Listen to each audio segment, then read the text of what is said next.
the Allied wishes to do with that particular version of the F-16 Falcon. Now on the left we have a VIP airplane. It says United States of America on there. Should have said United States Air Force because it was owned by the 4-star general in Hickam, Hawaii terrain. And when they did that in the World War III situations, the pilots would close a curtain over the windows so they could not see out. The reason they would do that is because if a nuclear bomb went off in front of them, the light from the nuclear weapon would blind both pilots. So to save their eyesight, they flew with the curtain closed and just using forward TV and forward radar. The crew in this airplane is a crew of 6. They have a pilot and co-pilot up front. 10 feet behind them sits the electronic warfare officer. Next to him sits a marker of smoke logs to mark the beginning and end of those convoys for our fighter bombers to hit those. The O2 has an engine propeller in front and rear exactly the same, yet the rear engine produced about 2/3 the actual thrust due to the airflow over the fuselage. How we know that is pilots lost the front engine and had no SO-71. But somewhere around the 4th mission, the drone collided with the mother aircraft during the separation phase, and after that accident, they decided not to use the drone anymore with the Blackbird program. You can find out a lot more about our Blackbird program going on one of our walking tours at the Air Museum. The train has been replaced by a T6 Texan II. You buy one of these since they're only a trainer, and the answer is apparently no, because there was a combat version that was called the A-37 used in Cambodia. Very good in low angle, low altitude bombing in Cambodia and Vietnam. Over to your left now we have 2 lethal combination go against North Vietnamese MiGs. Over to the right now, some more of these S-3 Vikings over here, very good aircraft in anti-ship warfare, and a later role in its life, but earlier became a very standard anti-submarine patrol aircraft for the Navy.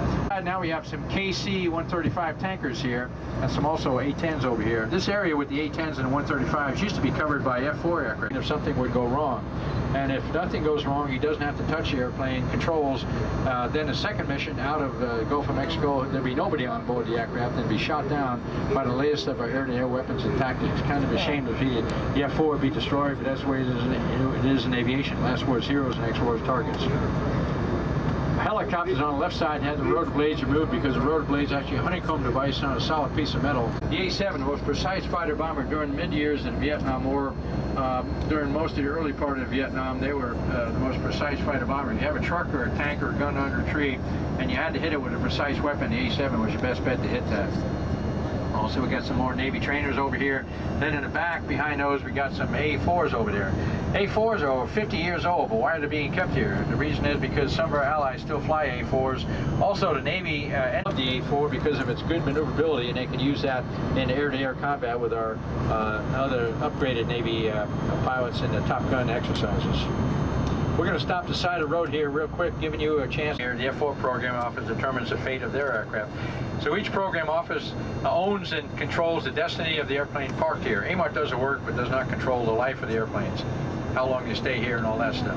Over to your right now, we see some B-1Bs over there. Those are coming in and getting, like, take an upgraded, enhanced vision. Did I get a picture? They have an advanced vision and large vision of the ground situation. He can relay by data link to that ground commander on the ground with a laptop, and a company commander, platoon leader, whatever, on the ground with a laptop can see the same thing the A-10 pilot can see, and can confirm the location of the good guys and bad guys on the ground. Then that A-10, 15 degrees above the outside air temperature, and leave the bottom of the aircraft open for air to circulate. Aircraft that may go back to fly, the coating is checked every 180 days and reapplied every 4 years. Over to your far left, we got some big C you see to the right.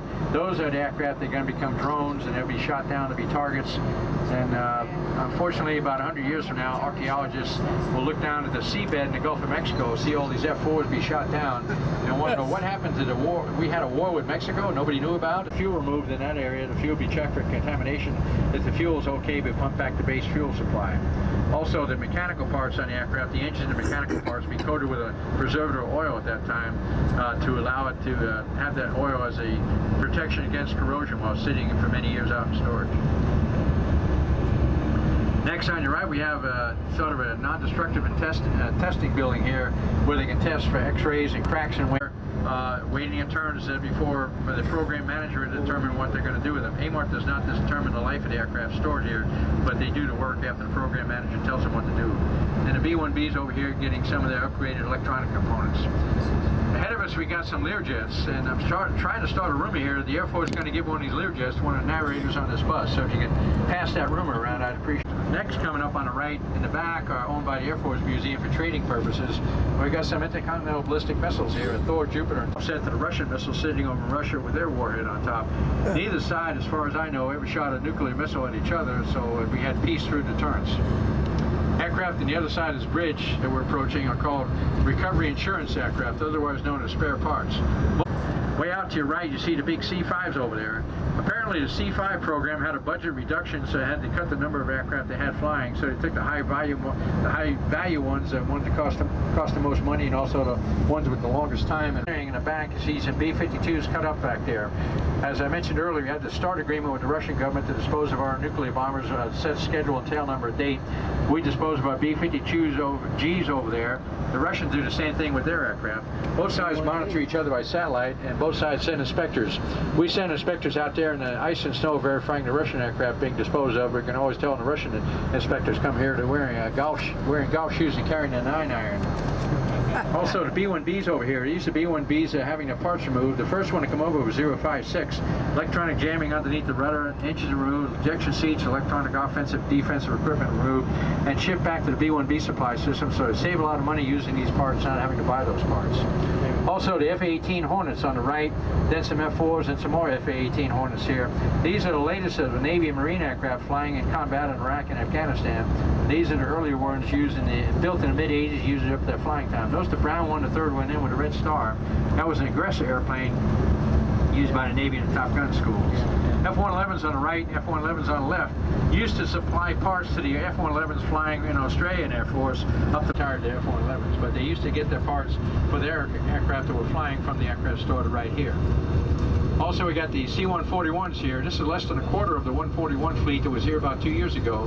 The 141 program was told AMARG to chop the wings off, chop the tails off, and the contractors would bid on those big pieces of aluminum, use them as scrap metal. But these are the ones that the 141 program office told AMARG to save. These are generally the extended fuselage ones and the ones with their refueling receptacle on top. Well, how long they're going to keep them, we don't know.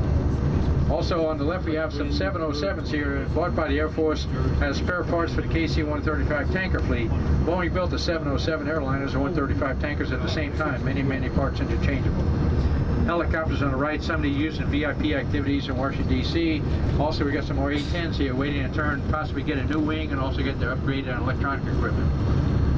Waiting in turn to get cut up, and a few that have been cut up in accordance with that START agreement with the Russians.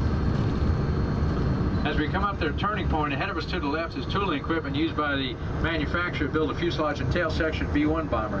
Ahead of us to the right is tooling equipment manufacturing to build more B-1s and B-2s. We can send that equipment back to you, and supposedly you can build the next order of aircraft at a cheaper rate back where they would have actually saved money on that. Also, you notice on the right now some of the 135 tankers and the 707 airliners have their tail removed.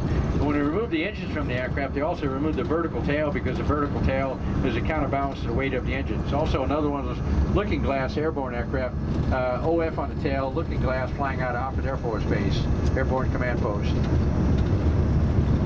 Also, you see a few more of those OF tail. Implementation cost, special tools and jigs and dies and equipment down to $1. They generate approximately a $10 savings for every $1 it takes to operate. That's the money they generate by selling aircraft to foreign-friendly allies, such as the F-111s going to Australia, selling an awful lot of aircraft parts to our foreign-friendly allies, returning aircraft to our military, returning an awful lot of aircraft parts to our military and federal agencies. Good news for you as a taxpayer, then, a $10 savings for every $1 it takes to operate this facility. The only agency we know that can do the same job at the same amount is the Treasury Department, printing money. And apparently they're running 3 shifts a day doing that. On the right now we have the F-111s again that would have been sending parts to Australia, and now they're getting the F-35s. And also we have the big C-5s way out to your left. The big C-5 is the biggest cargo airplane the Air Force ever had. Could carry up to 350,000 pounds of cargo load, carry the biggest Army tanks, carry a B-1B bomber, and also an SR-71 they're packaged up, and also they could